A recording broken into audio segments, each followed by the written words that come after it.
Now, I don't know about you, but I'm really into GMT watches and always have been. There's something special about the whole intrepid romance of it. The fact that you have a watch that tells you not only the current time where you are, but also a different time either at home or away, or maybe in a place that means something special to you. The history of GMT watches really encapsulates those days when air travel was actually glamorous, not like today when passengers are basically self-loading freight. The original GMT watch was, of course, the iconic Rolex GMT Master. That was developed in the 1950s for Pan Am, still the most iconic airline name in the world, for their pilots to track home time versus local time wherever they were flying around the world. These days, just like the ubiquitous dive watch, GMTs, which started off as a pure tool watch, have now taken on a much wider significance. And that's the case for everyone, even if the only thing you ever fly personally is a paper plane. As a result of that interest, there are all sorts of new GMT watches being released all the time, and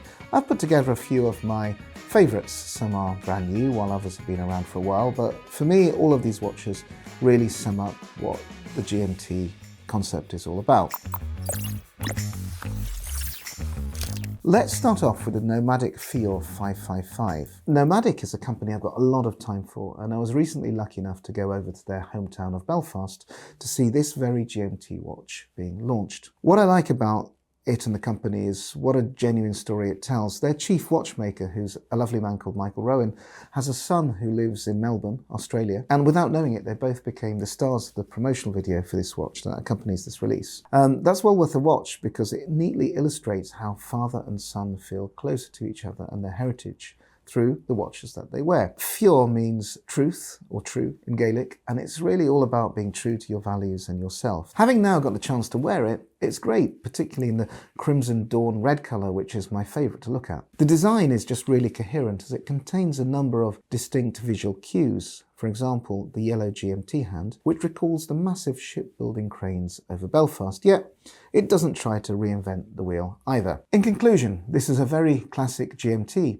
which is supremely comfortable to wear and easy to read. Inside, you'll find a Swiss Solita movement, and it's just the right size at 41mm. The price is £1,595, so it's not the cheapest GMT here, but you do get a lot of quality at that price point. Just check out the Jubilee bracelet, which has a microglide clasp, and that ensures that you can adjust it to your exact requirements every time. You get quick release spring bars too, so this is a very practical watch that, are you really sure you still want that GMT Master? Because this sort of does everything that the GMT Master does. It's a very, very tempting proposition and might well be the next watch I buy. Speaking of buying, check out the range of watch straps that we have on the WatchGecko website. If you sign up to our newsletter, you can get 10% off your first order, as well as being the first to know about our newsletter-only deals and discounts. You can find a link in the video description. Moving on to more GMT watches, the Formex Reef GMT. One of our long-time favourites is the Formex Reef, which offers great value. Like quite a few GMT watches, it actually started off life as a dive watch. It's built on that platform, which gives it a much more sporty look, as you can see.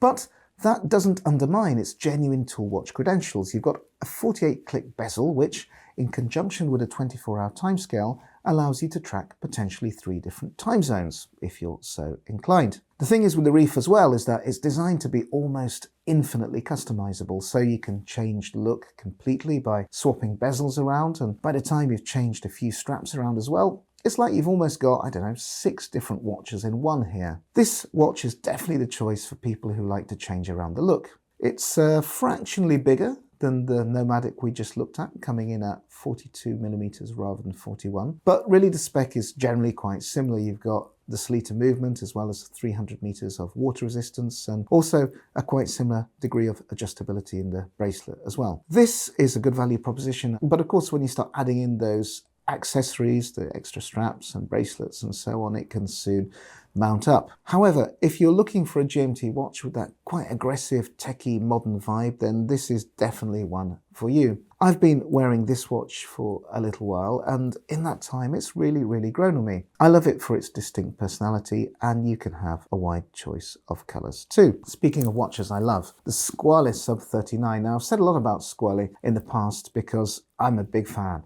and this is a watch that I own myself, although I have the black version, not the blue one. It basically mixes 3 winning concepts. I love the skin diver look, so called because it's a non-chunky dive watch. I love GMT watches, and I love vintage watches. Here you've got all three in one great Swiss-Italian package, so what is there not to like? An important thing about this watch, while it's definitely inspired by Squale watches from the past, it's not completely retro, as you get this sort of wide range of colours, including this signature blue that's emblematic of Squale, as well as a number of more contemporary shades. There's another Swiss Solita movement in here, but at £1,760 on the metal bracelet, it's among the most expensive watches here, and that's the price you pay for having a genuinely Swiss-made heritage that dates back for more than 70 years. Is it worth it? Well, I think so, as this is genuinely a GMT watch that looks and feels different from the others, but in a very traditional and understated way. I use it as it's intended. I travel a lot, 80 or so countries at last count, and this is genuinely the watch I use for traveling, as it's so easy to read and so simple to set up. The box sapphire crystal lends another really touch of vintage charm, I'd say, to the sub 39 GMT, while adding durability with impressive scratch resistance, which I test all the time. You get also 50-hour power reserve, so this is really a go-anywhere watch. Perfect mix between ancient and modern? I absolutely think so. If we're talking about value, then just basically, though, look no further than Seiko. How many times have you heard that? Well, it's all true. I'd be prepared to bet that more or less everyone in this building, which is WatchGecko HQ in Tewkesbury, owns at least one Seiko. I was wearing my Seiko SKX 007, which is the best value dive watch in the world, only a couple of days ago. It's just awesome in every way. So you'd expect Seiko to deliver the best value GMT watch as well, and certainly it does not disappoint. Now, the Seiko 5 GMT is no longer a new watch, but it simply falls into the category of you can't go wrong. I love the colours, the styling, the bezel, and the way that Seiko somehow manages to bring something fresh to the genre without ever losing that inimitable Japanese vibe. It's really hard to sort of describe it, but anyone who owns a Seiko, so that's most of the world, will know exactly what I mean. Complete with that trademark ever so slightly jingly bracelet as well, which is perhaps the least compelling part of Seiko's offering if you were really, really determined to find a weak point. But that's easily rectified.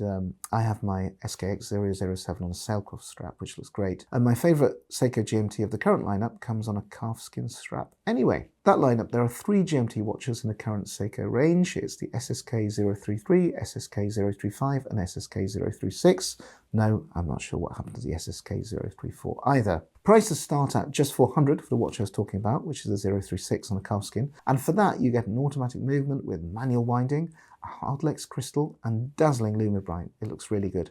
Not to mention a rotating bezel and those classic Seiko looks. In the same way that you tell people who are wondering which car to buy next, just get a Volkswagen Golf, get a Volkswagen Golf. The advice for those wanting a basic GMT would always be just get a Seiko. You really, really won't regret it. Something else you won't regret is subscribing to our YouTube channel. You can expect a regular dose of content about watches and watch straps, and the best thing is that it's absolutely free. On to more GMT watches. How about the Duckworth Prestex Rivington? Now, our friend Neil Duckworth, the former managing director of Tag Heuer in the UK, recently made his very own GMT watch called the Rivington. This comes in black, blue, green and orange dials, complete with a prominent GMT hand, the hallmark of a GMT watch. The Duckworth Prestex is an imposing piece at 42mm, but what makes it stand out for me is its retro twist. It uses the design language of the original Prestex watches, which was a brand founded by Neil's grandfather back in the 1920s. Nonetheless, this is still a very, very modern GMT watch using the new Miyota 9075 GMT movement.